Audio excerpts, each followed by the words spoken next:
Buongiorno e ben ritrovati con una nuova edizione del TG Flash di Neo Sicilia.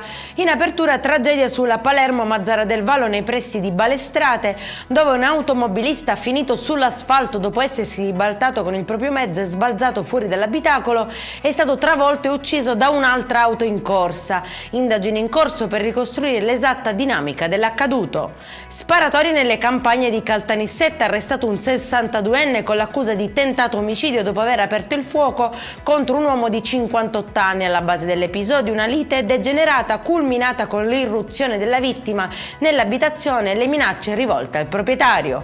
A Puzzallo, nel Ragusano, una lunga scia di violenza in famiglia è sfociata in una misura cautelare. Un 27enne è stato posto ai domiciliari dopo mesi di aggressione e minacce di morte ai genitori. Secondo le indagini avrebbe più volte picchiato i familiari per ottenere denaro da spendere in droga, arrivando anche a distruggere mobili e l'auto della madre. Le vittime esasperate avevano già chiesto aiuto più volte alle forze dell'ordine. Denunciato un 43enne incastrato dalle telecamere mentre tentava di rubare un pluviale in rame dalla biblioteca regionale di Catania. Dalle immagini si vede l'uomo effettuare un primo sopralluogo per poi tornare pochi minuti dopo e arrampicarsi per smontare il tubo utilizzando anche un attrezzo, determinante il riconoscimento da parte di uno dei militari. E in chiusura nel Palermitano proseguono i controlli contro la detenzione illegale di fauna selvatica. 2 persone sono state denunciate e 23 esemplari di uccelli protetti sono stati sequestrati. Si tratta in particolare di cardellini e lucherini